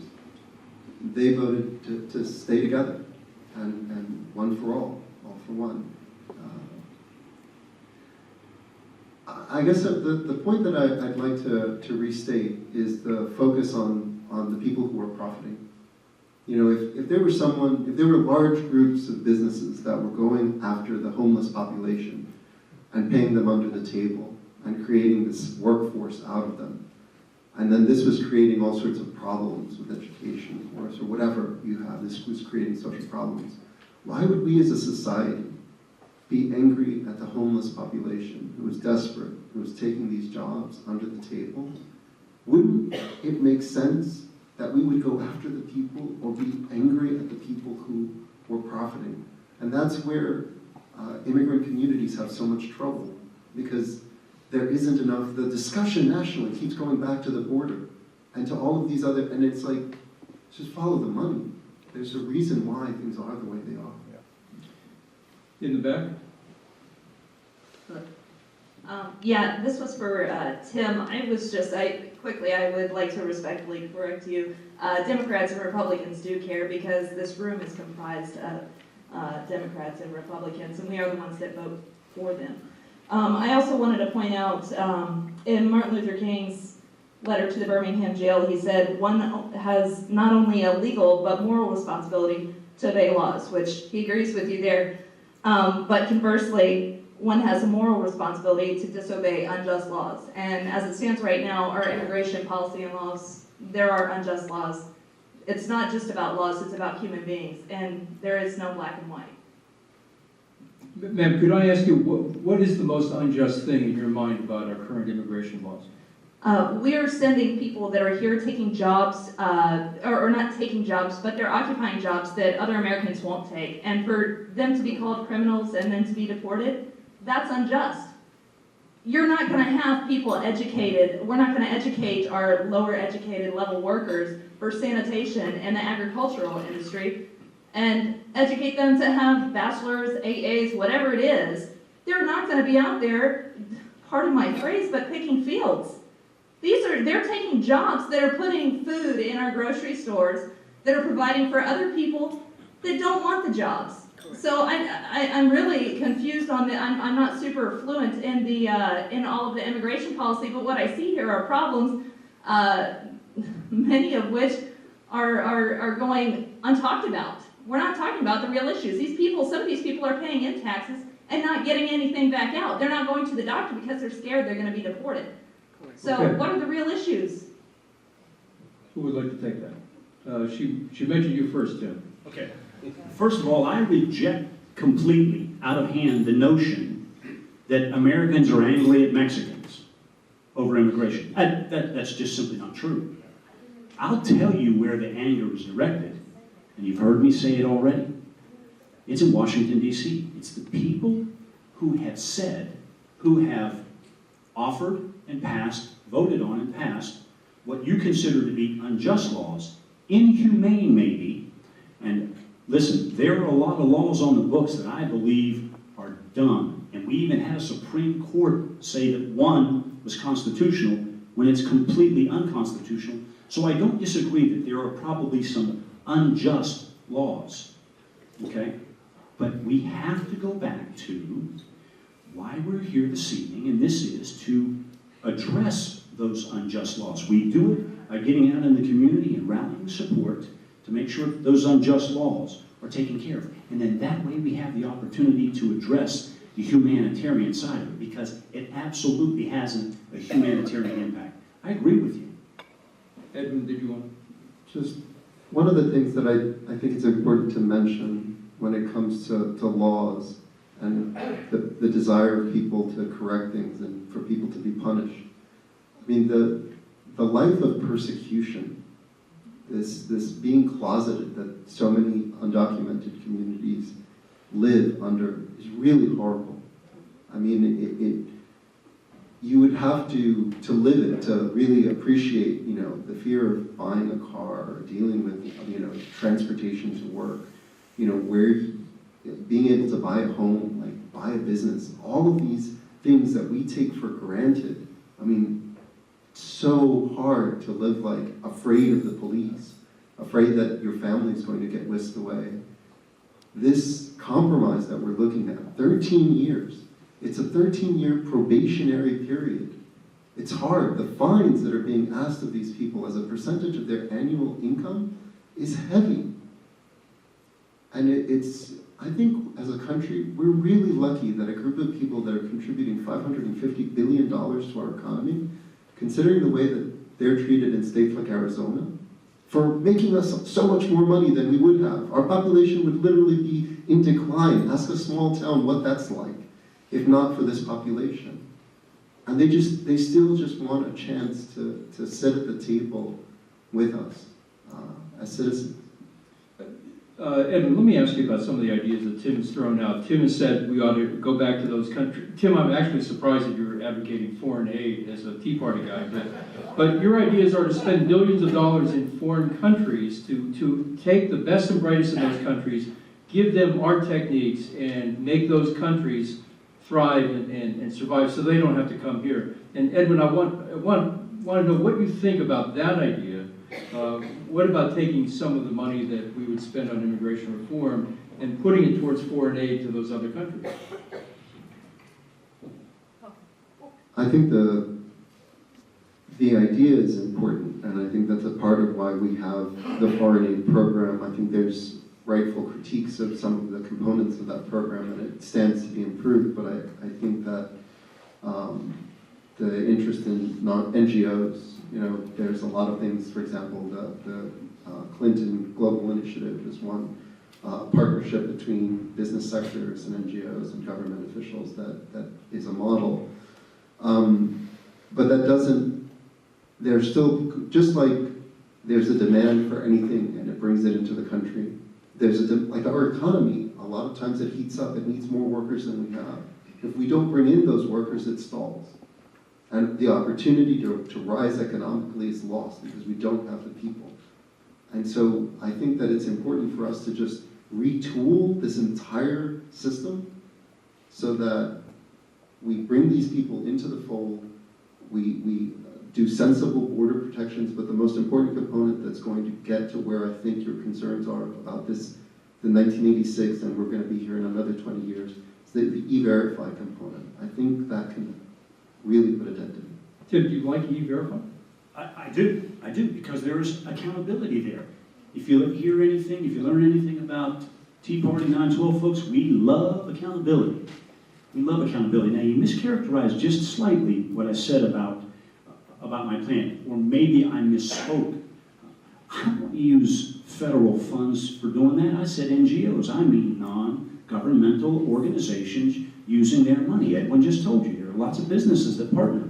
It is in their own, hear me on this, it's in their own selfish best interest to make sure they have the best trained, the highest skilled, the most dependable, the most reliable workers for whatever their business might be. It makes no sense to me to hire someone into my business, to have him for 2 weeks and have him leave because he's afraid, and I'm just going to accept that on its face, that something's going to happen. And there's some figures being thrown around, 500 billion, 550 billion. I don't know how you document undocumented stuff. I'm working on that. Okay, we're gonna take another question. Rob, I wanted to say, we are over the time we advertised, but we did start late, so we could take 1 or 2 more questions if they could be kind of brief, and then we'll have to wrap up. You pick the people, there's a lot of questions. Well, I'll tell you what, let's try to do it fast. When you ask a question, ask it shortly, name the person you want to hear the answer from, and who's had their hand up for the longest? Sir, close to David, go ahead. Hi, I had one question. One of the things we've talked about is we are a nation of laws. We are also a nation of families. We're also a community. And what this nation was formed on was communities. And we have a government now that I feel, much like you do, is making this issue a political football. And it's not taking care of the issue. And we have those things that you find. I agree with you in that respect. I disagree with you that all of the politicians aren't. And I won't demonize all of them. There are some that are good, some that are bad. Okay, However, here's what I want to know. What is your opinion of taking a solution in a regional metropolitan area and working something here and forget about what they say? Great idea. You may not like it, but Arizona tried that. And the federal government told them, no, you're not allowed to do that. So, I don't know. I think that's the best model. You find out what works in Portland, Oregon doesn't necessarily work in Portland, Maine. Okay? So that's my position on so many things federal. Okay, so, and Edwin or Tara, do you want to talk about local governments or state governments taking responsibility for enforcing immigration? No, I prefer to hear from Okay. the supremacy clause trumps all. My goals is dead, sorry. Edwin, just quickly, if you could. I'm also a big proponent of local solutions. I really do appreciate these laboratories of democracy. However, part of being a country, you're dealing with a foreign power like Mexico, Canada, other nations.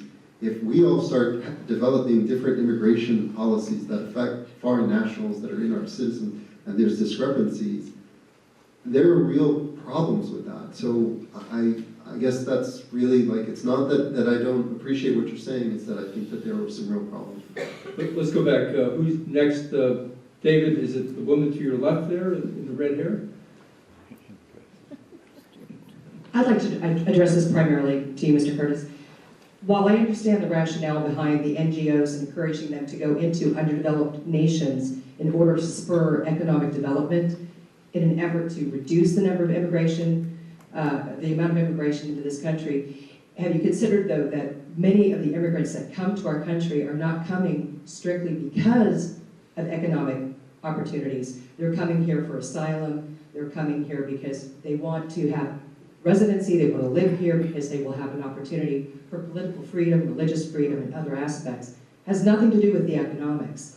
And these NGOs that you're talking about going in to spur economic growth has no impact on that, particularly in countries where there's extensive wars and unrest, communist leadership. How can the NGOs positively impact that type of a reason behind why they're coming here? Right. So the quick answer to your question is I don't know that an NGO necessarily can. But what we have absolutely learned in the last week, 10 days, 2 weeks, neither can a federal government. And I give you Syria. I give you Benghazi. Okay? So so many of them that are coming here, though, are coming for the economic opportunity. They come here for education. And some good folks go back to their country and they do wonderful things. And we send emissaries out from this nation and we do a lot of teaching, a lot of training. I have a very good friend who's in Beijing right now teaching. And so there is so much good to be done that way. And I honestly believe that if more people knew that the federal government was out of their way, that we'd have many more volunteers, many more businesses that are going to partner with other nations to provide that economic opportunity. And then we're going to have an immigration policy. We must have an immigration policy. And so we'll be able to welcome a number of immigrants to our great nation. But I believe that number will be greatly mitigated when we provide them with the same kind of educational and economic freedom and opportunities right where they live. All right, let's take another question. Sir, in the back. And I think this needs to be the last one in the interest of time. To set the record straight, private companies in this country are doing exactly what you said. An example, GE in situ in Mexico is doing the majority of the development of the new jet engines, design, development, and testing. So these things are being done. The question is, what are you specifically against in S744? The whole bill, because if any part of it passes, then the whole bill is very specific. There are components of it that I would support, but the bill itself, as it exists, is not going to address our problem. It's not going to do, Dr. Newsom talked about it. What do you want to accomplish? What are we trying to accomplish with S744? And I think what we're trying to accomplish doesn't get done with that piece of legislation. Well, we're out of time, but I want to thank the panelists, Tim Curtis, thank you very much. And David, people want to talk. Is it okay? You can leave if you want to leave, but there's people who want to talk, and it's okay. Can we have 5 more minutes? Well, Sure. I'll tell you what they do in Tallahassee. Oh, I know. They go into extra session and they break for 10 minutes or so to let those who need to go home, go home. Now, I'm willing to do that. If you all are, I don't know. I agree that this conversation could go on a while. I'm enjoying it, but some of you I know have other obligations. Rob, what is your? I say we go at least 5 more questions. There's a gentleman up there who's been holding his hand up for a long time. And then we'll break.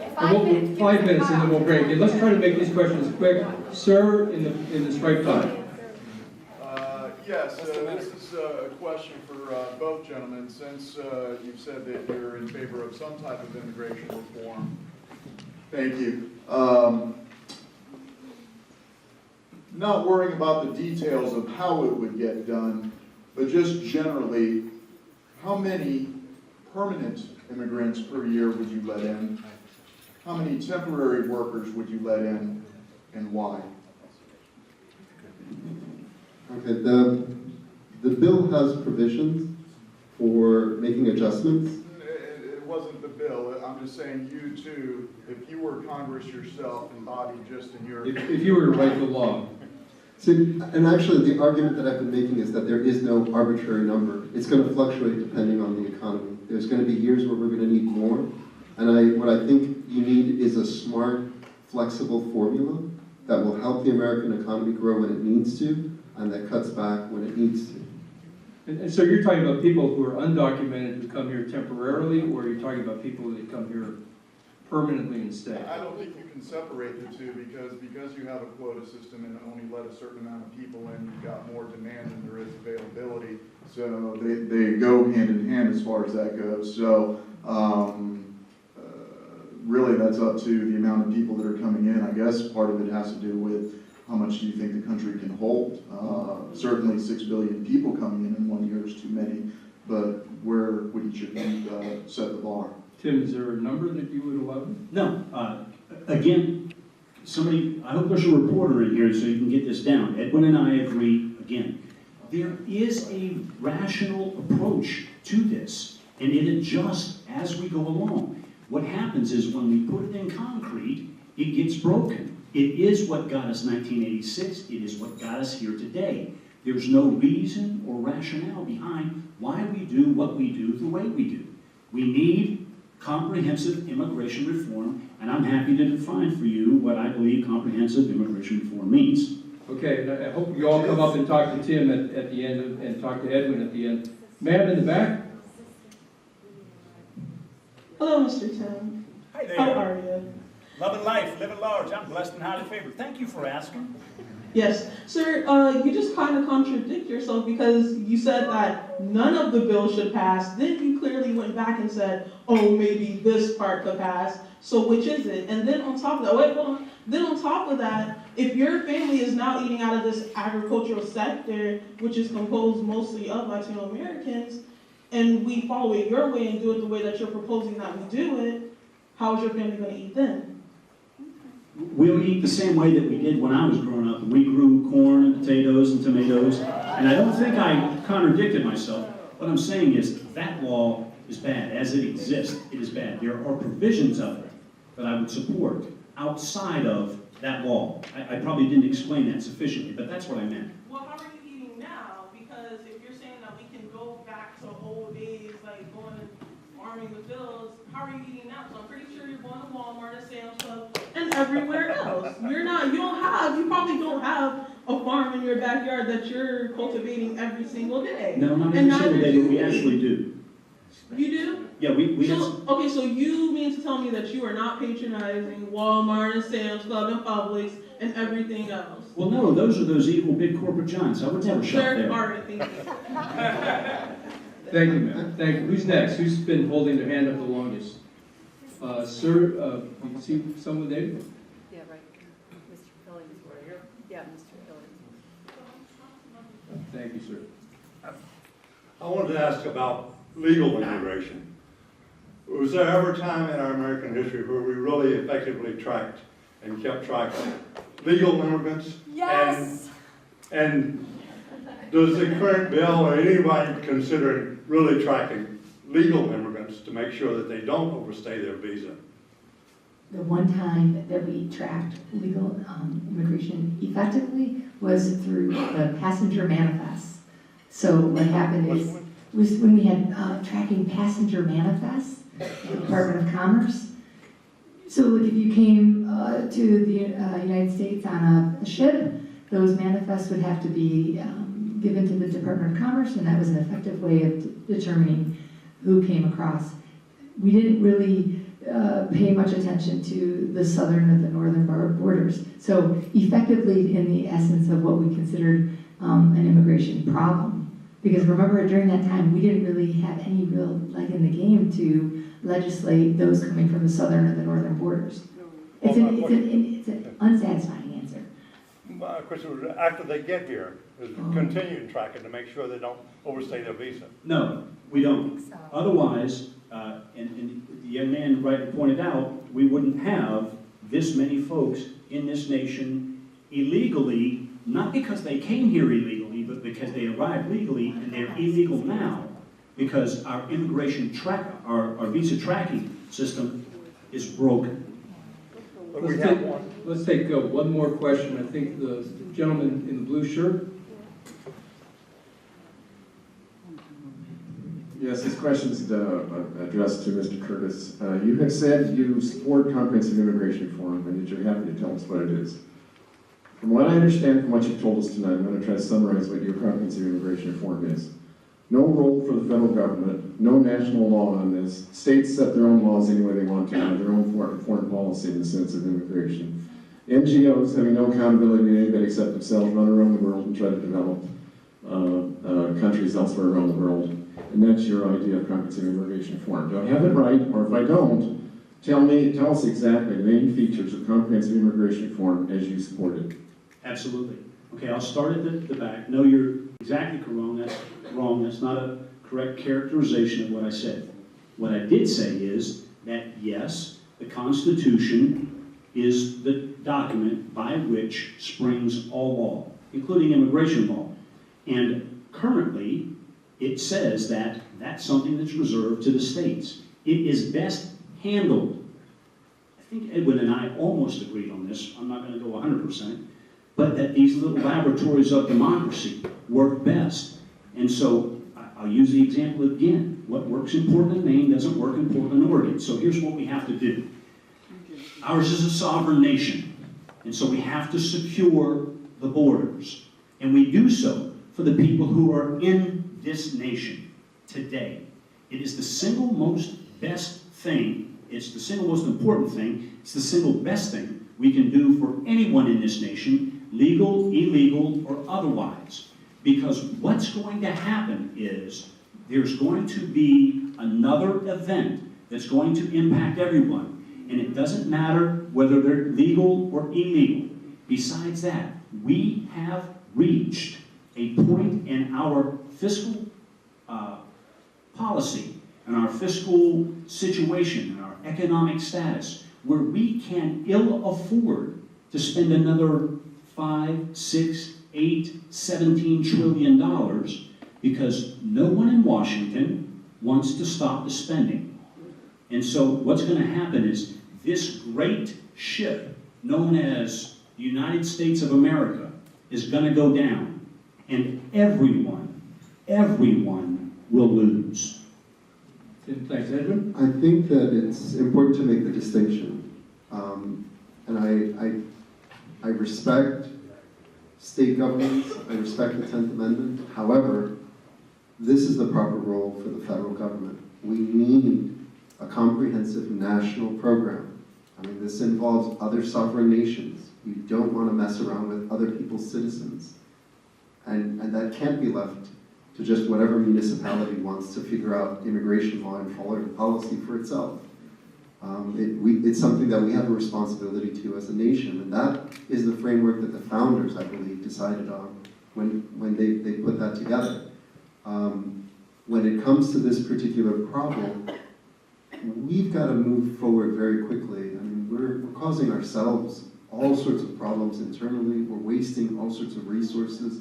There's a huge opportunity cost. I mean, the Congressional Budget Office talked about the benefits of legalization. And we're looking at $800 billion over 10 years.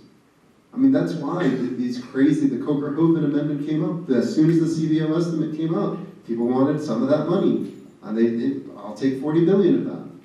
That's crazy.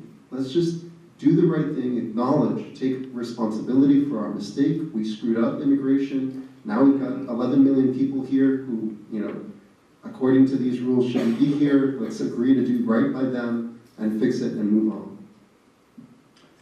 Well, ladies and gentlemen, thanks to Edwin, thanks to Charles, thanks to Kim, thank you to great